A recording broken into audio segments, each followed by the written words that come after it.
राधे राधे दोस्तों, आप सभी को रक्षाबंधन की बहुत ढेर सारी शुभकामनाएं।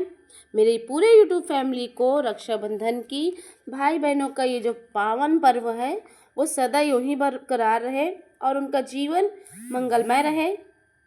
तो आज की इस वीडियो में हम जानेंगे कि रक्षाबंधन मनाने का कारण। पूरे देश में उत्साह के साथ मनाया जाने वाला ये त्यौहार न केवल भाई बहन के प्रेम का बल्कि परिवार को जोड़े रखने का एक बेहद अच्छा माध्यम है। तो पुरातन काल से मनाने जाने वाले इस त्यौहार के पीछे का क्या कारण है, तो दोस्तों आज हम इस वीडियो के माध्यम से जानेंगे। पर प्लीज़ वीडियो को पूरा देखिए और पूरा सुनिए। अगर चैनल पर नए हैं तो चैनल को सब्सक्राइब कर दीजिएगा और वीडियो अच्छी लग जाए तो वीडियो को लाइक कर दीजिएगा। रक्षाबंधन कब और क्यों आरंभ हुआ, इस संदर्भ में कुछ कथाएं भी प्रचलित है जिसे हम शुरू करते हैं।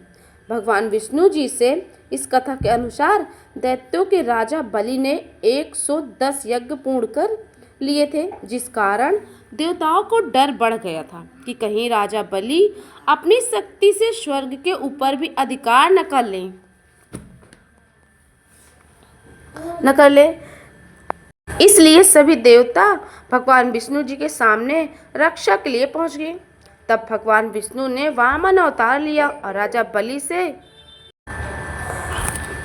बलि से भिक्षा मांगी। भिक्षा में बलि ने 3 पग भूमि देने का निश्चय किया। तब भगवान विष्णु ने एक पग से स्वर्ग और दूसरे पग से पृथ्वी को नाप लिया, और जब राजा बलि ने तीसरा पग आगे बढ़ाते हुए देखा तो वह परेशान हो गया। वह समझ नहीं पा रहा था कि वह अब क्या करे।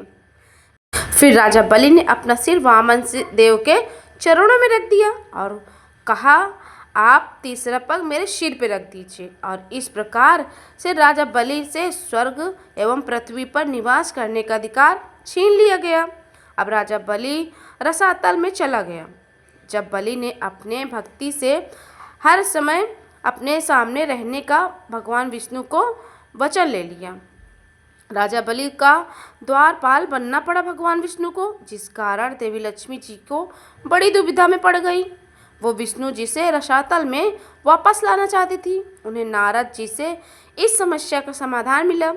लक्ष्मी जी ने राजा बलि के पास जाकर राखी बांधी और उनसे अपना भाई बना लिया, और उपहार में उन्होंने अपने पति विष्णु जी को मांग लिया।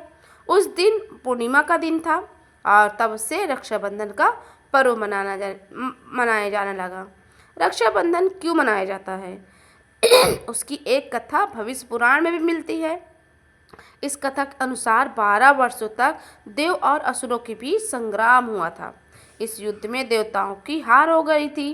तब इंद्रदेव अपने गुरु बृहस्पति देव के पास पहुंचे और वहां इंद्र की पति शची भी उपस्थित थी। इंद्र को दुखी देखकर इंद्राणी ने कहा, स्वामी, कल ब्राह्मण शुक्ल पूर्णिमा है। मैं विधि विधान के साथ एक रक्षा सूत्र तैयार करूंगी। आप उसे स्वास्तिक वाचक पूर्ण ब्राह्मणों से बंधवा लीजिएगा। आप निश्चय ही विजयी होंगे। अगले दिन इंद्र ने शची के कहे अनुसार वह रक्षा सूत्र स्वास्तिवाचक पूर्ण गुरु बृहस्पति से बंधवाया। इस प्रकार एक रक्षा सूत्र से इंद्र और सभी देवताओं की रक्षा हुई। और अगली कथा महाभारत काल से जुड़ी है, जब भगवान श्री कृष्ण ने शिशुपाल का वध अपने चक्र से किया, और जब चक्र कृष्ण के पास वापस आया तो उनकी उंगली कट गई। तब पांडवों की पत्नी द्रौपदी ने अपनी साड़ी का किनारा चीरकर कृष्ण की उंगली में बांध दिया। तब भगवान कृष्ण ने वचन दिया था कि द्रौपदी, मैं तुम्हारी रक्षा करूंगा। इसी ऋण को चुकाने के लिए द्रौपदी के चीर हरण के समय भगवान कृष्ण के चीर रूप में आए और द्रौपदी की तो ऐसे भगवान कृष्ण ने द्रौपदी की रक्षा की।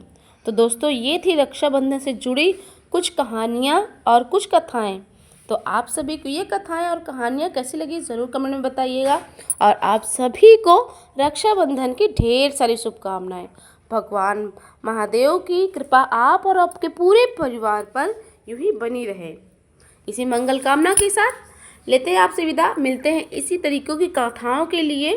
हमें सब्सक्राइब करना बिल्कुल ना भूलना। राधे राधे दोस्तों।